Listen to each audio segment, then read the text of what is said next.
안녕하세요. 백종민, 강희종의 테크토크. 저는 백종민. 저는 강희종입니다. 예, 안녕하십니까. 오늘도 무더위가 이어지고 있습니다. 자, 이렇게 날이 더운데 불 얘기를 다시 한번 해볼까 하는데요. 네네, 그러시죠.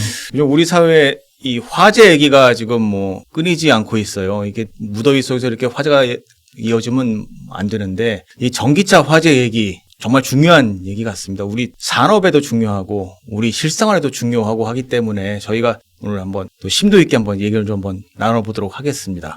지난번에 저희가 아리셀하고 이 전기차 화재 얘기 한번 나눴었지만은 이번에 벤츠 화재 굉장히 네네. 심각했잖아요. 네, 그러시죠. 네. 지하 주차장에 있는 벤츠 전기차가 발화를 해가지고 굉장히 큰 화재로 번져가지고 지하 주차장에 있는 차량들이 다 싹 같이 불이 났고 아파트의 주민들이 굉장히 피해를 많이 보셨는데요. 전기차 포비아라는 말이까지 확산이 되면서 국민들 사이에서 이 우려가 커지는 것 같아요.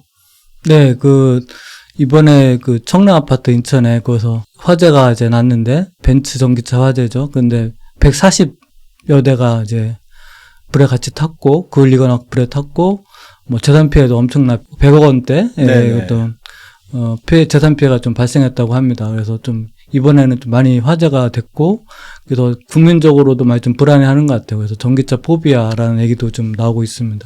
제가 찾아봤더니 해외에서도 네. 관심이 많더라고요. 특히 이게 중국에서 관심이 많아요. 이 중국도 우리처럼 이 고급차에 대한 관심이 많고 또 고급차를 좋아하지 않습니까? 이 벤츠, BMW 같은 또 차들을 또 많이 사기도 하고 특히 또 중국 정부가 또 전기차를 많이 보급하려고 하다 보니까 네네. 전기차를 많이 구입을 하고 있고 또 우리처럼 또 이 전기차를 집중적으로 또 키우고 있잖아요. 중국 정부가. 그렇죠. BYD 같은 기업들도 있고 다른 많은 기업들도 있고 테슬라도 중국에서 또 생산을 많이 하고 있고요. 그러다 보니까 중국 사람들이 우리 벤츠 화재에 대해서 굉장히 또 뉴스를 많이 퍼나들고 있더라고요. 네네. 또 이 중국도 어떻게 보면 땅이 넓기도 하지만 상하이 같이 또 이 밀집된 공간에서는 또 지하 주차장도 있다 보니까 네네. 또 우리가 이 또 선례가 되면서 좀 네, 예. 우리 지하 주차장 이 화재 사건을 좀 집중적으로 보는 것 같습니다. 네. 어떻게 보면 우리가 좀 선례가 되면서 세계에 좀 우리가의 사례를 기반으로 어떻게 보면 좀 시발점이 될 수 있는 새로운 규제라든지 아니면 또 새로운 선례가 될 수 있는 그런 우리가 좀 기준이 될 수 있는 방향성을 줄 수 있는 기회가 될 수 있기 때문에 어떻게 보면 전 세계가 좀 주목하는 그런 모습인 것 같습니다. 사고를 좀 다양하게 좀 살펴봤는데 재미나더라고요. 이게 차량마다 사고가 좀 형태가 다 많이 다른 것 같아요. 우리 이 벤츠 사고 같은 경우는 불이 좀 밑에서 시작해서 갑자기 위로 확 번져 올랐잖아요. 네, 예. 사고 영상을 보면 좀 그렇게 나와 있죠. 예. 근데 또 다른 또 사고 영상들을 봤더니 해외 같은 경우는 이 또 앞에서부터 불이 나는 경우도 굉장히 많더라고요. 네.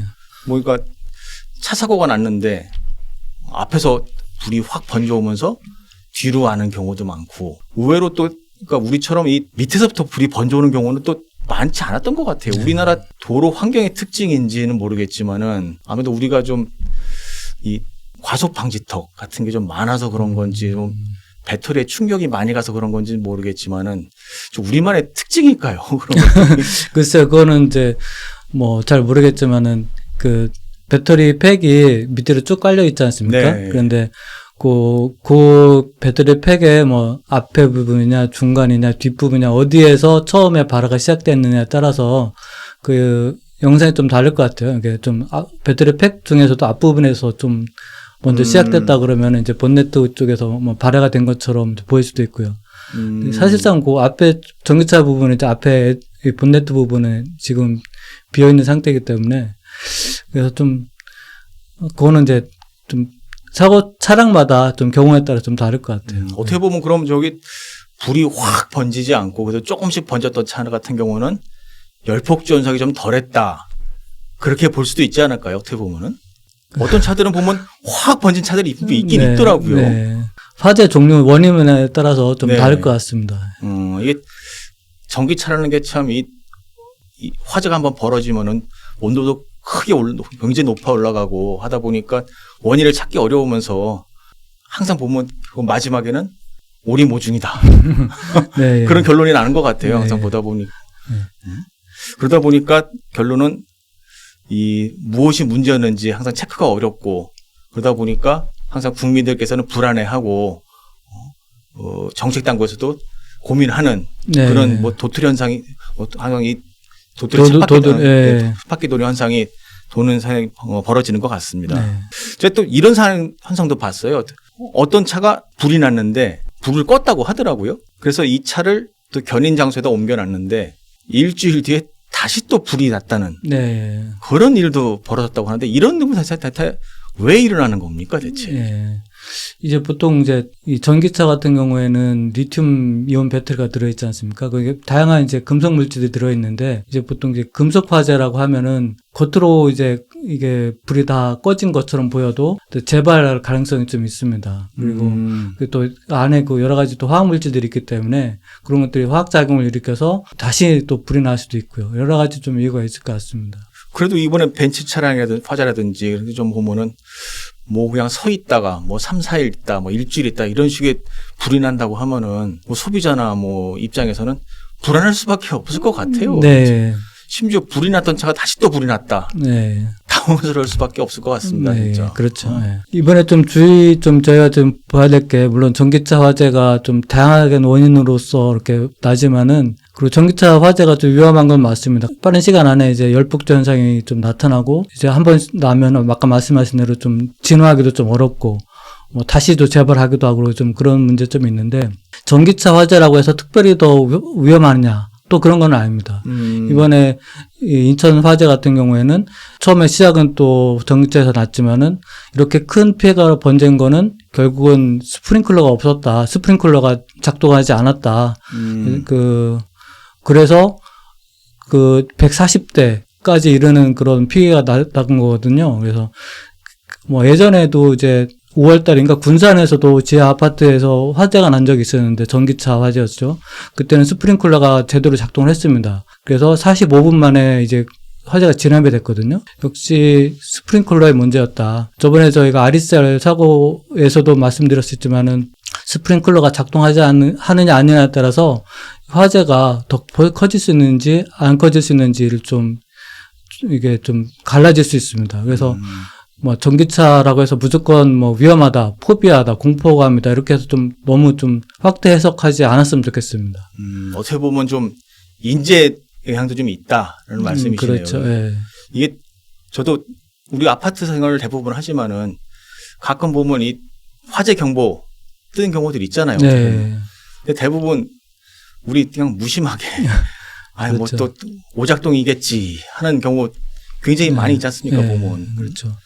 예전에 한번 용인에서도 지하 아파트에서 사고가 났었는데 그때는 내연기관차였거든요. 근데 그때도 역시 그때는 스프링클러가 작동을 안 했었어요. 그러다 보면 그때도 굉장히 큰 피해가 있었습니다. 그래서 이번에는 저희가 좀 주의 깊게 봐야 될 게 뭐 전기차 화재 뭐 그것도 있지만은 스프링클러의 어떤 문제다라는 것도 같이 좀 복합적으로 작용했던 거가 있고요. 그래서 이번에 뭐 정부에서도 그런 대책을 발표할 때도 뭐 전기차에 대한 부분도 있지만은 소방시설에 대한 점검 이것도 좀 같이 좀 중요한 하나의 포인트로 지금 얘기하고 있거든요. 그래서 역시 그런 부분 종합적으로 좀 봐야 될 것 같아요.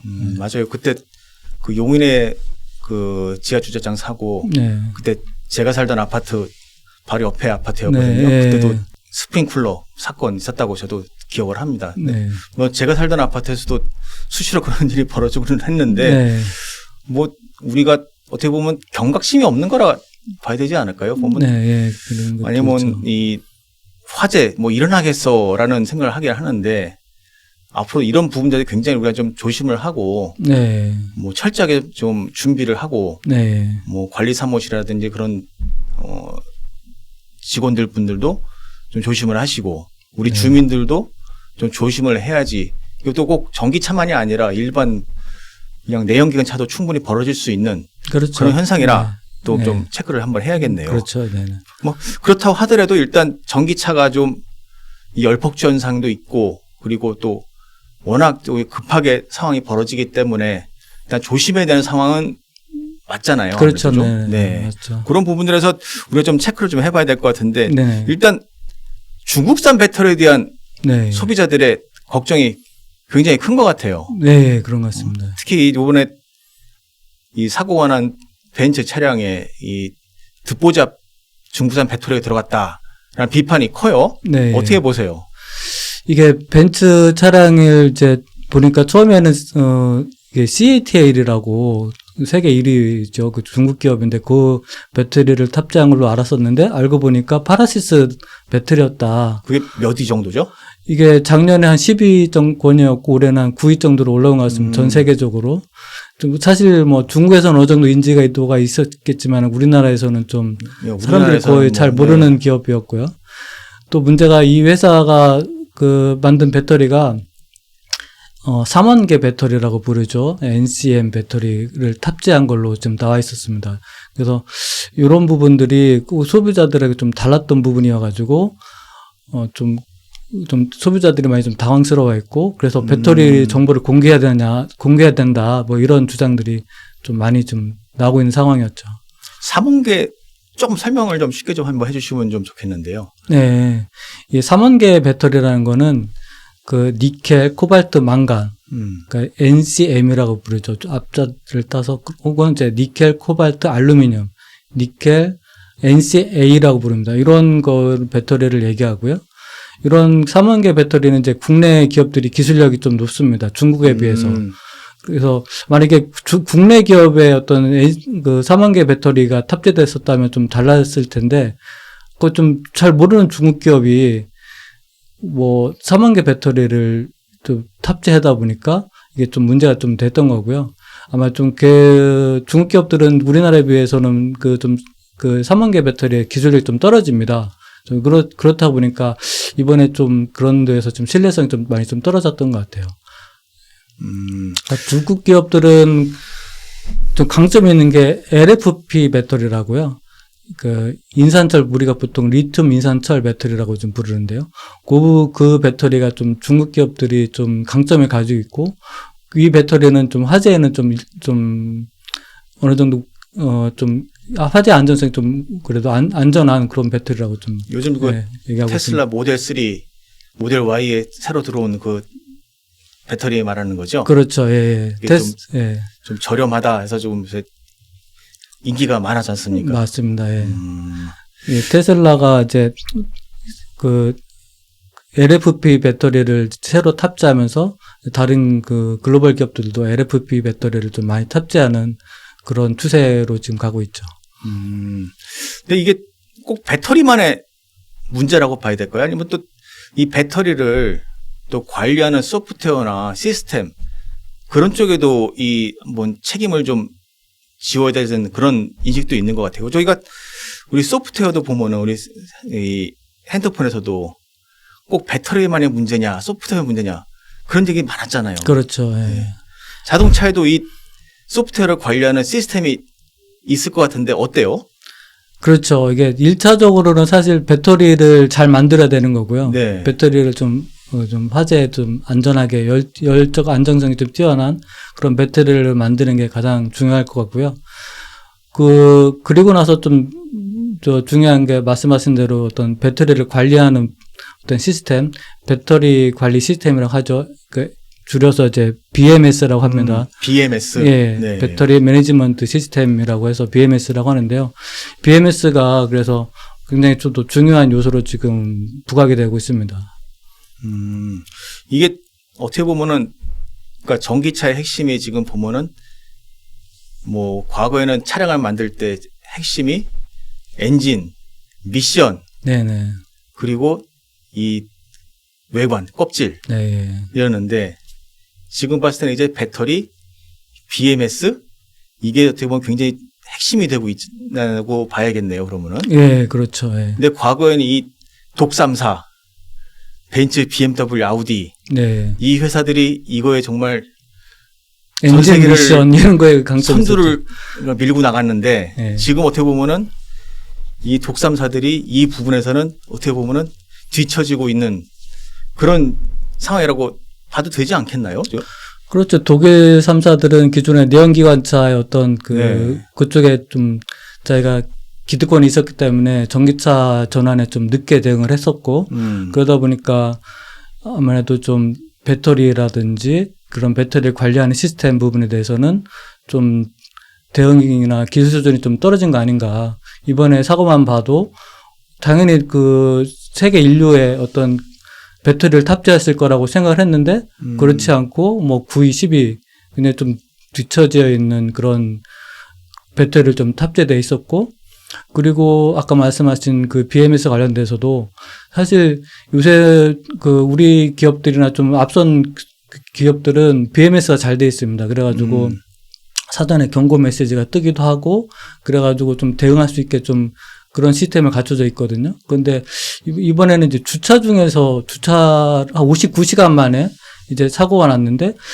이게 만약에 BMS가 잘 돼 있었다면 그 미상 징후를 미리 좀 포착을 해서 뭐 경고 메시지를 보낸다든지 뭐 이랬을 수 있었을 텐데, 만약 그러지 않았다면 좀 BMS에서도 벤츠가 조금 제대로 하지 못했던가 아닌가, 이런 좀 의심을 좀 살 수 있는 상황이죠. 이게 제가 미국 근무할 때나 그 지난해 미국 여행 한번 갔다 왔을 때만 해도 네. 제가 미국의 가장 부자 동네가 두 군데나 있다 보잖아요. 보통 맨하탄이나 저기 캘리포니아 저기 뭐 비버리힐스, 뭐 비벌힐스라든지 아니면 이 벤츠나 BMW 전기차를 본 적이 없었어요. 거의. 저는 어떻게 한국에 귀국해서 아우디에도 전기차가 있나라는 걸 처음 봤거든요. 네. 벤츠에도 전기차가 있나. 네. 근데 주로 봤던 거는 뭐 테슬라는 뭐 당연한 거고, 미국에서도 현대나 기아의 전기차는 그래도 많이 봤고, 네. 물론 뭐 일본 차는 뭐 대부분 다 하이브리드니까, 물론 최근에는 뭐 전기차 캐즘이라서 하이브리드가 좀 많이 팔리고 있다고 하지만은 일단은 전기차는 주로 이 미국 쪽하고 우리가 좀 많이 좀 앞서가고 있는 상황이었던 것 같은데, 네. 어떻게 보면은 이 엔진과 이 미션의 강점이 있는 독삼사들이 진짜 지금 업체에서 봤을 때는 좀 어려운 상황인데, 어떻게 보면은 또 브랜드를 좋아하시는 분들 입장에서는 또 그걸 또 그 사들을 선호하시고, 근데 또 실제 그 안에를 보면은 또 우리가 생각했던 것과는 좀 다른 모습이 있다는, 그렇죠. 그런 현실이 또 지금 벌어지고 있는 상황이라고 또 봐야겠네요. 어떻게 보면은. 그런 것 같습니다. 네. 정말 뭐 10년 전에 생각할 수 없었던 일이 진짜 현대 기아 우리 국산차가 독삼사보다도 좀 안에 내용물이 더 좋아질 수 있다는 현상이 진짜 벌어지고 있는 거라고 봐야겠네요. 그렇죠. 그리고 최근에 이제 이런 사고가 나다 보니까 네. 그 현대차도 그 어제도 15일 날 그 보도 자료를 냈는데, 내용이 뭐냐면은 BMS 관련된 내용이었어요. 네. 그래서 우리 현대차 같은 경우에는 BMS가 잘 됐기 때문에 그런 그 사고를 좀 사전에 좀 예방할 수 있는 부분도 있고, 앞으로는 그런 이상 징후가 나오면 소비자라든지 아니면 관계 기관에 통보할 수 있는 그런 시스템으로 좀 업그레이드를 하겠다, 이런 부분들을 좀 재빨리 또 이제 강조를 하더라고요. 뭐 이런 부분에서 보면은 우리 또 현대기아차가 좀 경쟁력 있는 전기차로 넘어오면서 좀 경쟁력을 좀 많이 확보한 거 아닌가 하는 생각도 들기도 합니다. 사실 이게 뭐 배터리가 중요하다고 하지만 아까 말씀드린 이 BMS라는 것이 굉장히 소비자 입장에서는 직접 볼 수 있는 건 BMS밖에 없잖아요. 어떻게 보면. 그렇죠. 예. 뭐 테슬라나 이 현대차나 보면은 이 사고 나기 전에 뭐 경고를 좀 보여준다고 하면서요. 네. 저 해외에서도 보니까 테슬라 같은 경우도 이 문제 생길 경우에 빨리 차를 떠나라라는 경고도 뜬다고 하더라고요. 네. 그러니까. 그리고 우리가 뭐 가장 간단하게 이 핸드폰에서도 보면은 뭐 충전이 하는 중에 핸드폰 너무 뜨거워서 충전을 좀 당장 중단하겠다. 네. 우리 이런 경고도 가끔 보잖아요. 그렇죠. 이런 것들을 보면은 배터리 관리하는 이런 노하우들이 충분히 있는 것이고, 우리가 전자제품을 만들면서 그런 노하우들을 쌓아왔던 것들 어떻게 보면 이제 그런 기술들이 자동차 회사에서 점점점 충분히 인식되고 있었을 것이고, 네. 어떻게 보면 독일 쪽에는 이런 것들이 없다 보니까 아무래도 우리보다 좀 뒤처지지 않았나. 그렇죠. 싶네요. 이게 참. 우리 IT 기술이 발달한 또 한국이 이런 네. 또 전기차에서도 충분히 좀 강점이 좀 부각되는 거 아닌가 싶기도 하네요. 우리가 또 한번 예방주사 한번 예전에 한번 세게 맞았잖아요. 한번. 네. 그렇죠. 갤럭시 노트 7 한번. 그렇죠. 예. 그때 발화 사건이 벌어지면서 우리가 한번 네. 어떻게 보면 굉장히 큰 사고라고 생각했지만 지금 보면 어떻게 보면은 자동차 사건에 비하면은 어떻게 보면 지금 봤을 때는 좀 그때 갤럭시 사건은 어떻게 보면 좀 약과다. 네. 생각이 절동드네요. 그렇죠. 그때 이후로 우리 또 배터리 기업들이 많이 네. 또 좀 그런 안정성에 대해서 좀 신경을 많이 쓰고 그런 기술들을 많이 좀 개발을 많이 했던 것 같습니다. 좀 약도 빨리 우리가 당해보고 우리가 빨리 이런 상황을 대처해본 경험이 있다 보니까 우리가 이런 상황에서 앞서갈 수 있는 그렇죠. 얘기가 될 수 있겠네요. 어떻게 보면은 위기 속에서 기회가 나오는 것 같습니다. 아까 말씀하신 테슬라도 제가 보니까 국내 사례이긴 한데 국내 1월 달인가 최근에 이제 어떤 차주가 올린 걸 보니까 사전에 이제 테슬라가 그 계기판에 좀 차량이 좀 이상하니까 점검을 받으라. 네. 뭐 이런 메시지를 받아서 저 서비스 센터에 갔더니 가자마자 불이 나가지고 예, 그런다고 하더라고요. 그렇게 해서 좀 큰 사고가 좀 방지되는 케이스도 있더라고요. 그래서 테슬라도 역시 보면은 거기도 테크 기업 아닙니까? 네, 맞습니다. 출발이 네. 테크 기업이기 때문에 그런 거에 대한 좀 준비나 이런 것들이 잘 돼 있던 거 아닌가. 자, 그럼 일단 기업은 기업으로 치고 네. 정부는 이제 우리 또 대책을 좀 내놔야 될 것 같은데 좀 어떻게 되고 있는지 좀 한번 좀 말씀 좀 해주시죠. 네. 지금 뭐 정부 차원에서 지금 얘기가 많이 되고 있는 부분은 예, 전기차 같은 경우에 충전율이 좀 낮으면 화재의 어떤 가능성이 좀 많이 좀 낮아질 수 있기 때문에 충전을 좀 뭐 80% 90% 이하로 좀 낮추려고 하는 그런 노력들이 좀 이루어지는 것 같고요. 그다음에 배터리 정보를 좀 공개해야 된다 그런 여론이 좀 높았기 때문에 우선 이제 배터리 정보를 좀 공개하도록 제조사에 그런 좀 권고하는 그런 지금 조치들이 좀 우선적으로 좀 이루어지고 있습니다. 이 완속 충전기 이 문제도 좀 시끄러운 것 같아요. 완속 충전기를 지금은 이게 경고를 보내주지 않는다 하는데 이 완속 충전기가 충전이 다 되면 이 경고를 보내줘야 되는 기능을 또 추가해야 된다는 또 보도가 있었어요. 네. 경고라기보다는 이제 보통 이제 PS 모뎀이라는 게 있는데요. 네. 이게 전력선 통신이라고 해서 이게 우리가 충전을 하려면 이게 포트를 꽂지 않습니까? 네. 그러면 그 포트를 통해서 차량과 충전기 간의 통신을 통해서 차량의 상태가 좀 충전기에서 알 수 있게 좀 돼 있습니다. 근데 급속 충전기에서는 그거를 알 수 있기 때문에 지금 차량의 어떤 충전을 뭐 80%, 90% 이렇게 제한을 걸 수가 있어요. 그래서 좀 완전히 100% 충전이 안 되도록 이제 제어를 할 수 있는데 완속 충전기에는 그런 기능이 없다 보니까 차량에 충전 포트를 꽂아 놓으면 계속 전류가 흐르는 거예요. 그러다 보니까 과충전 상태가 될 수 있죠. 그렇기 때문에 화재의 가능성이 좀 높기 때문에 완속 충전기에도 그런 PS 모뎀을 좀 장착을 해야 된다. 이런 게 조금 해서 정부가 PS 모뎀을 좀 장착하는 쪽으로 정책을 지금 완속 충전기에 PS 모뎀을 장착하는 쪽으로 좀 정책을 좀 만들고 있는 그런 상황입니다. 근데 저도 뭐 써보고 뭐 해본 경험이지만 이 완속 충전기는 대부분 저기 주차비가 잘 안 붙잖아요. 보면은 이게 완속 충전기에 급속 충전기 대부분 충전 다 끝나면 주차비가 막 쩌쩌쩌 올라가니까 차주들이 차를 빨리빨리 빼가고 하시는데 이런 부분들도 좀 보완이 되지 필요하지 않는가 싶은 생각이 좀 들어요. 근데 아까 충전율도 얘기하셨는데 사실 이 충전율과 이 거리 이 소비자 입장에서는 굉장히 중요하게 생각하잖아요. 네. 이 지금까지의 전기차의 관점은 우리가 소비자의 구입 시 얼마나 멀리 갈 수 있느냐.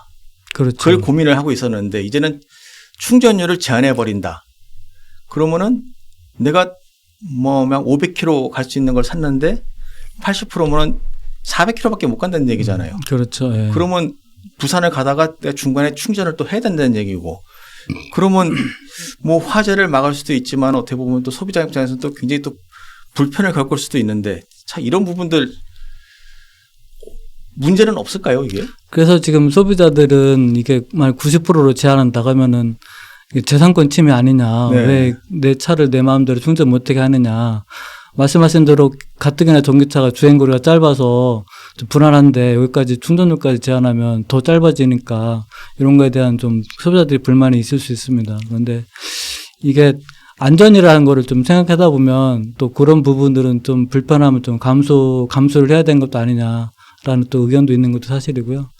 제가 어떤 교수님한테 그런 소비자들이 좀 불만이 있다라고 말씀드리니까 우리가 이제 그 예를 든 게 그 속도 표시판을 얘기하시더라고요. 우리가 차량 속도 계기판에 보면은 80 시속이 80이라고 나와도 실제로는 80이 아니라 그보다 좀 낮지 않습니까? 그래서 보통 그렇죠. 100km로 달린다고 해도 사실은 100km라고 표시되지만은 사실은 100km보다 좀 낮게 가고 있는 거잖아요. 보통 그렇게 계기판이 나오죠. 예, 그건 이제 안전을 위해서 소비자들이 좀 안전을 위해서 일부러 그 자동차 제조사가 그렇게 만든 거거든요. 좀 실제보다 좀 더 많이 나오게 이렇게 표시를 한 거거든요.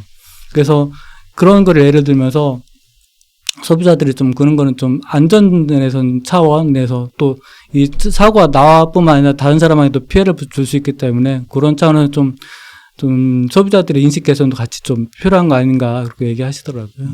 근데 더 심각한 거는 지상에다 이 주차를 해야 된다. 네. 특히 지상에다가 충전소를 설치를 해야 된다라는 그런 경우에 이 지상에 주차장이 없는 아파트들 이거 어떻게 할 것인가. 그렇죠. 이건 네. 더 문제인 것 같아요. 맞습니다. 이거 어떻게 해결할 것인가에 대한 주민들 간의 갈등. 참 이게 쉽지 않은 해법인 것 같습니다. 이거 네. 어떻게 해결할 것인가. 이건 보면 이 주민들 간에 이것을 갈등을 풀 수 있는 중재가 좀 정부가 내놓을 수 있는 것인지 지자체들이 좀 지원을 할 수 있는 것인지 이 부분들도 굉장히 고민이 많아질 것 같아요.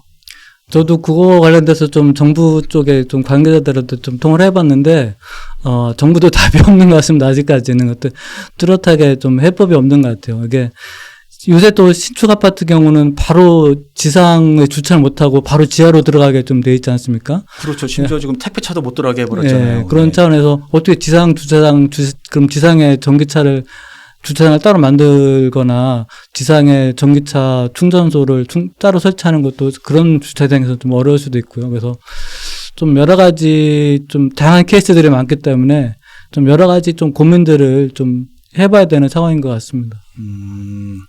이게 참 이 과도기가 우리가 너무 빨리 온 거 아닌가 싶기도 한데 저도 좀 찾아봤어요. 네. 이 과학적으로 또 이게 좀 새로운 돌파구를 찾는 시도가 있지 않는가 네.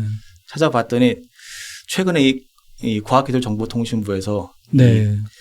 1,000억 원의 예산을 들여가지고 준비하는 사업이 있는데 톱 전략단이라는 사업이 하나 있는데 5가지 과제를 정했거든요. 네. 그중에 하나가 이 2차 전지. 당연히 들어올 수밖에 없죠. 우리가 지금 굉장히 주도권을 쥐고 있으니까. 근데 그중에서도 뭐 당연히 뭐 사용 시간을 늘린다 그런 내용도 있는데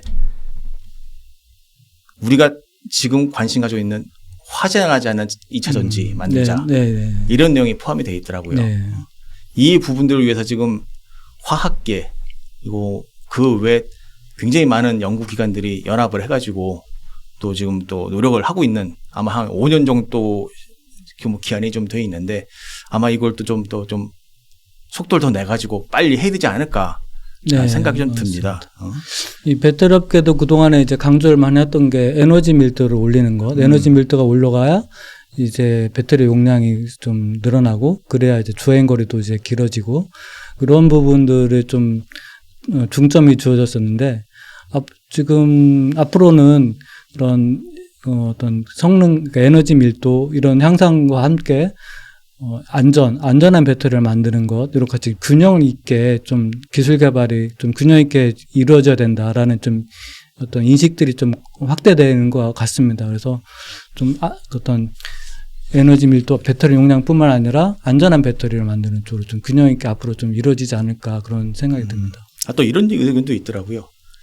우리 지금 전기차 화재가 발생하면은 원인이 지금 규명되지가 않고 있잖아요. 또 이 원인을 규명할 수 있는 또 연구를 해야 된다. 네네. 이런 또 의견도 나와요. 이게 네. 원인을 결국은 알아야지 우리가 또 문제를 개선할 수 있다라는 거기 때문에 맞습니다. 이런 또 다양한 의견들이 나오다 보면은 결국에는 우리가 또 또 한 단계 발전할 수 있는 계기를 찾을 수 있지 않을까. 네. 그리고 어쨌든 배터리 강국이다 보니까 우리가 우리의 좀 위상에 맞는 또 역할을 또 해서 전 세계를 또 주도할 수 있는 그런 또 이런 위기를 또 기회로 삼는 네, 예, 맞습니다. 또 필요가 분명히 있지 않을까 싶습니다.